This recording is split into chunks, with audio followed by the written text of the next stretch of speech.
Olá, eu sou a Andrea e venho aqui novamente contar mais um pouquinho para vocês sobre as personalidades espíritas. Para quem é novo por aqui, não esqueça de inscrever-se e ativar o sininho para receber notificações sobre novos conteúdos publicados aqui no nosso canal. E a personalidade de hoje é um expoente do movimento espírita brasileiro, expoente do movimento espírita no mundo, um ser iluminado, querido por muitos e uma personalidade não só no âmbito da doutrina espírita, mas uma personalidade mundial. Chico Xavier.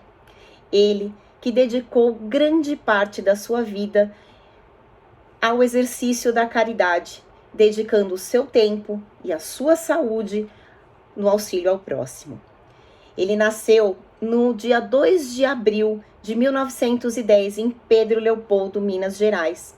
Era filho de uma família humilde, Maria João de Deus, que era uma lavadeira, e João Cândido Xavier, que era um vendedor de bilhetes de loteria.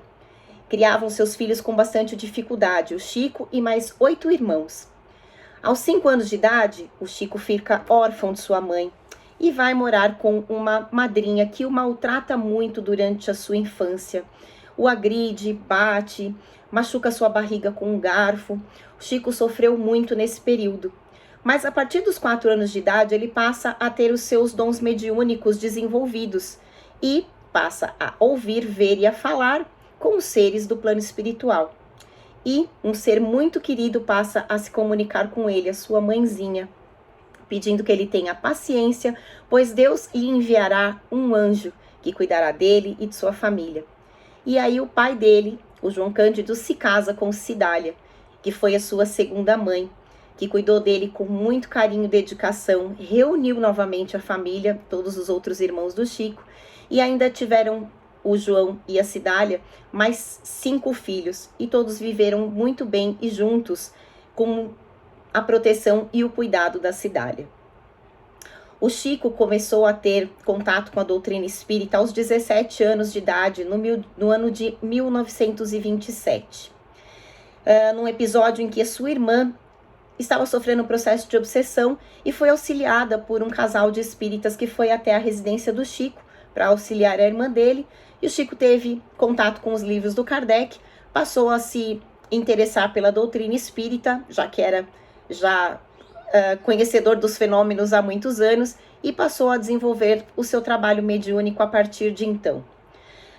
No ano de 1931, ele tem o seu primeiro contato com Emmanuel, o seu mentor, guia, amigo e grande direcionador de toda a sua missão aqui no planeta Terra. E nessa ocasião, o Emmanuel conta um pouquinho para o Chico sobre a sua missão e, para não assustá-lo, diz que a princípio ele teria que escrever 30 livros.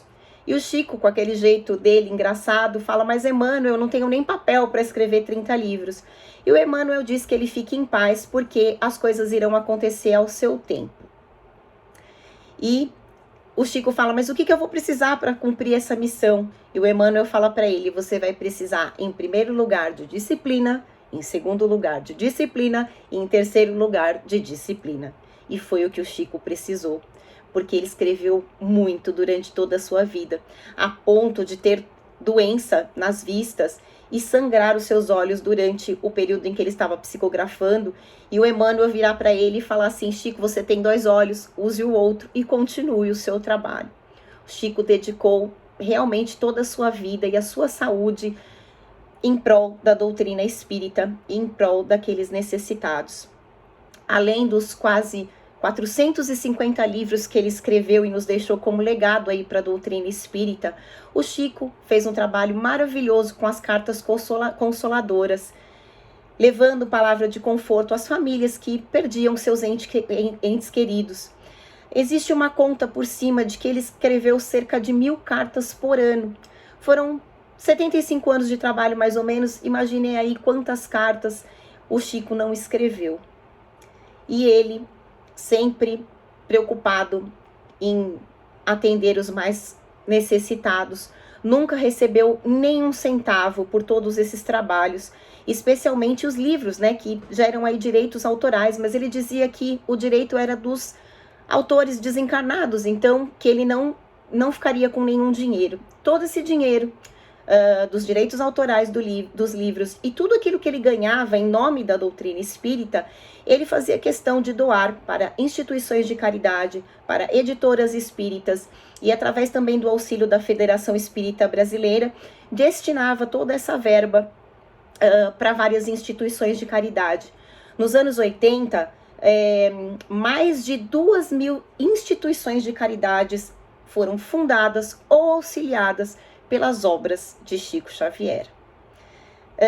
Ele foi muito atacado também, sofreu processos, inclusive. A esposa de Humberto de Campos, que era um dos espíritos que trazia mensagens através da psicografia de Chico, a esposa dele, a viúva, processou o Chico, requerendo os direitos autorais sobre o livro Brasil, Coração do Mundo, Pátria do Evangelho.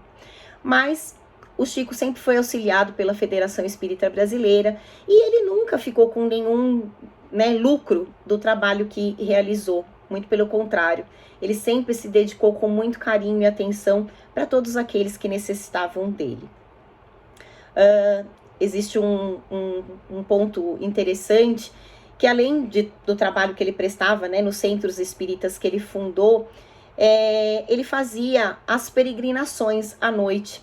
Ele levava um grupo de pessoas que ia se juntando e aumentando cada vez mais para ler os livros, ler o Evangelho, ler trechos de textos da doutrina na casa das pessoas humildes. E os seus companheiros ali que faziam esse trabalho com ele sempre deixavam uma ajuda para essas famílias, mantimentos, alimentos, roupas, às vezes coisas que essas famílias precisavam. E essa peregrinação acabava no dia seguinte, embaixo do abacateiro, o famoso abacateiro, onde todos se reuniam e mais pessoas ainda que iam se juntando a eles no caminho. E eles faziam leituras à sombra do abacateiro dos textos espíritas. E o Chico acreditava que essa era uma forma de democratizar a doutrina, porque dentro da casa espírita acabava se tornando ali uma coisa meio elitizada, você reduzia o número de pessoas.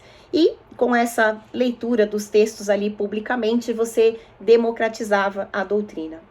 Bom, Chico Xavier dispensa maiores apresentações e delongas, porque ele realmente é um ser muito iluminado, que certamente abraçou muitos corações durante a sua encarnação.